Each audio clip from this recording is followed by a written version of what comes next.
जय गुरुदेव, जय जिनेंद्र। कैसे हैं आप सब? आरज़ू ख्वाहिश में आप सभी का स्वागत है। आज के खास वीडियो में हम बात करेंगे पूर्णिमा की। पूर्णिमा कब है, कब शुभ मुहूर्त है, कब सत्यनारायण जी की पूजा करनी चाहिए, व्रत करना चाहिए और ख़ास उपाय। ये पूर्णिमा खास सोमवार को पड़ रही है। किस तरह से पड़ रही है ये आगे बताऊंगी आपको। तो खास सोमवार के दिन जब पूर्णिमा पड़ती है उस समय में क्या उपाय करना चाहिए जिससे आपके घर में धन धान्य की कोई भी कमी ना रहे, धन धान्य आपके घर में बरसता रहे। तो उसके लिए विशेष उपाय जिसकी हम आगे बात करेंगे।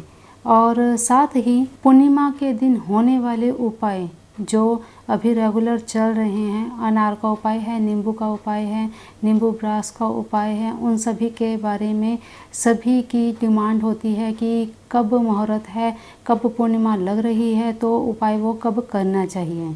तो इससे रिलेटेड भी आपको आगे जानकारी मिलेगी। तो चलिए पहले बात कर लेते हैं सत्यनारायण व्रत कब किया जाएगा। देखिए, सत्य पूर्णिमा व्रत प्रत्येक मास की पूर्णिमा को किया जाता है। इस माह ये 26 तारीख को चैत्र पूर्णिमा पड़ रही है। इस दिन भगवान सत्यनारायण के लिए व्रत किया जाता है। इस दिन व्रती को स्नान आदि से निवृत्त होकर सत्यनारायण व्रत करने का संकल्प लेना चाहिए। उसके बाद एक चौकी पर लाल या पीला रेशमी वस्त्र बिछाकर उस पर मंडलों की स्थापना करनी चाहिए। उसके बीच में अष्टदल कमल का निर्माण करके उस पर भगवान विष्णु की प्रतिमा को स्थापित करना चाहिए। उसके पश्चात गणेश जी, माँ गौरी आदि सभी ग्रहों का पूजन करने के बाद भगवान विष्णु की पंचोपचार विधि से पूजन करने के बाद में सत्यनारायण व्रत कथा का श्रवण करना चाहिए। इसके बाद यथाशक्ति जितनी आपकी समर्था हो, जितना आप कर पाएँ, जप, हवन, ब्राह्मण को भोजन आदि ये सब चीज़ें करनी चाहिए। देखिए, चैत्र पूर्णिमा चित्रा नक्षत्र युक्त होने से और भी विशेष महत्व रखती है। तो इस दिन वस्त्रों का दान अवश्य करना चाहिए। बहुत ही विशेष, बहुत ही महत्वपूर्ण माना जाता है ये। तो चलिए, व्रत 26 तारीख को करना चाहिए। 26 तारीख को इसलिए करना चाहिए क्योंकि 26 तारीख की ही रात्रि को पूर्णिमा का चंद्र आपको पूर्ण रूप से दिखाई देगा। तो चलिए अब इसके साथ अब बात कर लेते हैं पूर्णिमा कब से कब तक लग रही है। देखिए, 26 अप्रैल 2021 तिथि चतुर्दशी कितने बजे तक है? दोपहर के 12:43 तक। इसके बाद दोपहर के बाद पूर्णिमा लग जाएगी।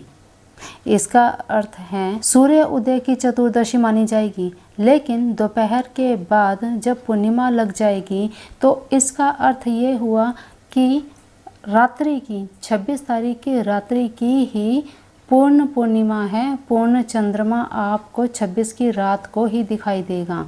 इसीलिए विष्णु भगवान जी का व्रत, सत्यनारायण व्रत जो होगा वो 26 को ही होगा। ठीक है। अब 27 तारीख का क्या विधान है? देखिए, 27 अप्रैल 2021 तिथि पूर्णिमा सुबह 9 बजे तक है।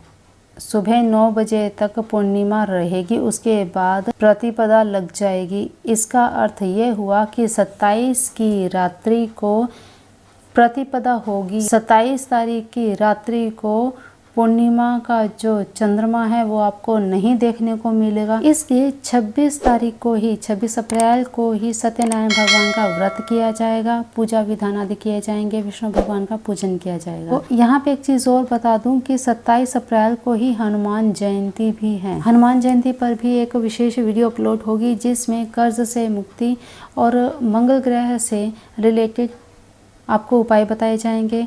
तो उस वीडियो को बिल्कुल भी स्किप मत करिएगा। उस वीडियो को पाने के लिए चैनल को सब्सक्राइब कर लीजिएगा ताकि वो वीडियो का नोटिफिकेशन आपको मिल जाए।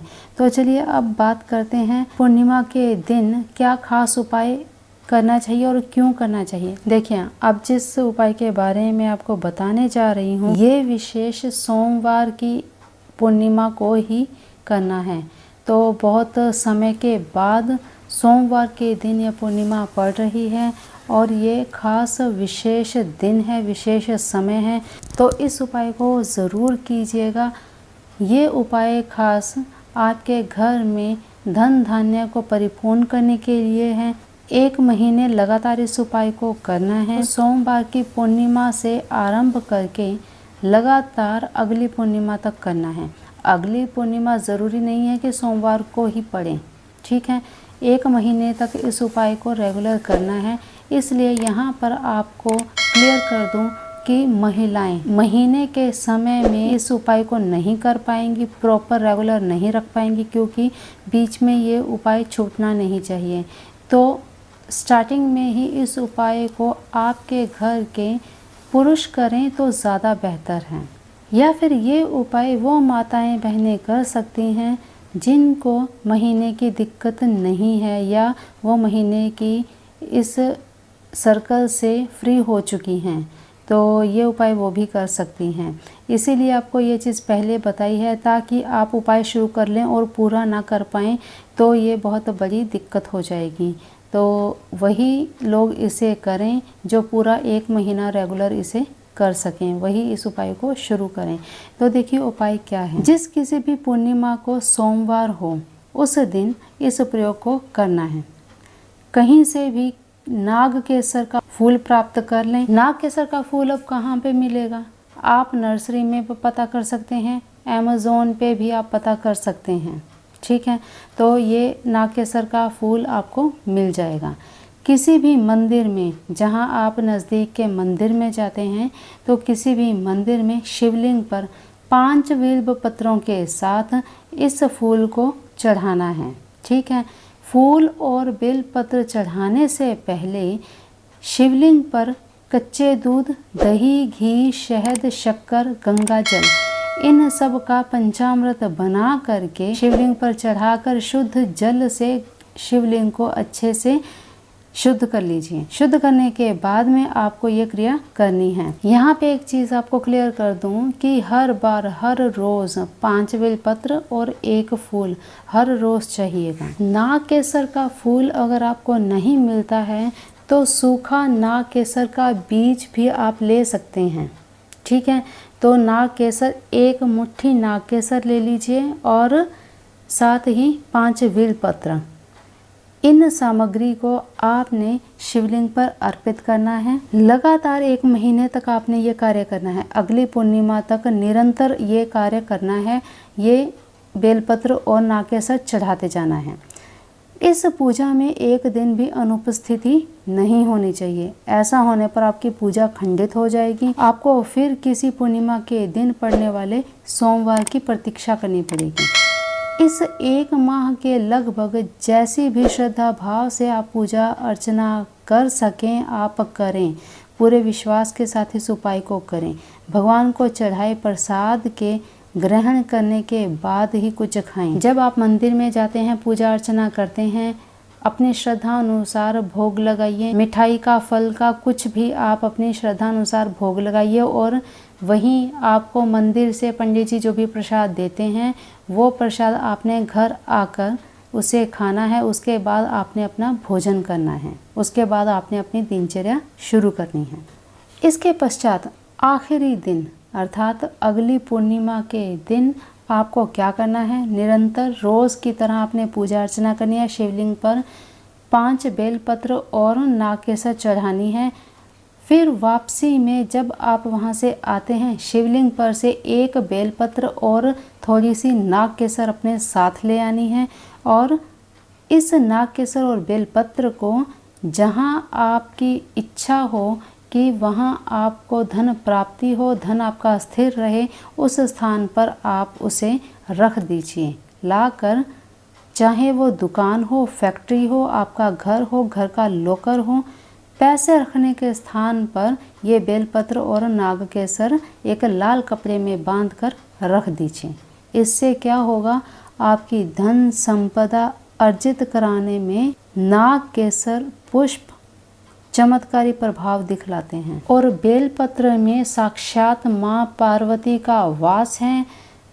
शिव जी को ये अति प्रिय है। दोनों मिलकर आपके धन संचय में आपको पूर्णतः आशीर्वाद देंगे और ये कार्य आपको पूरी श्रद्धा विश्वास के साथ करना है। क्वेश्चन मार्क बिल्कुल नहीं होना चाहिए, ये आपको पहले भी बहुत सी वीडियोस में आपको बताया है।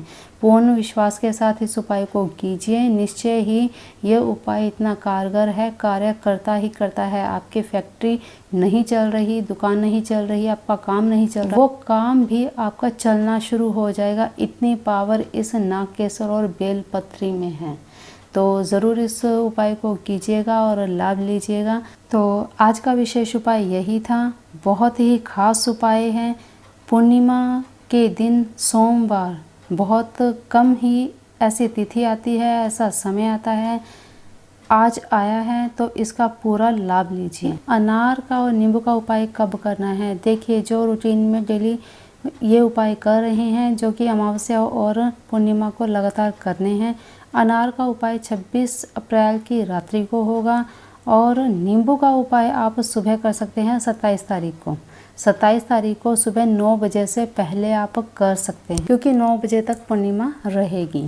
तो चलिए अभी अपनी वाणी को विराम देती हूँ। मिलते हैं फिर एक नई जानकारी, एक नई वीडियो के साथ। तब तक अपना ध्यान रखिए, मस्त रहिए, स्वस्थ रहिए। जय गुरुदेव, जय जिनेंद्र।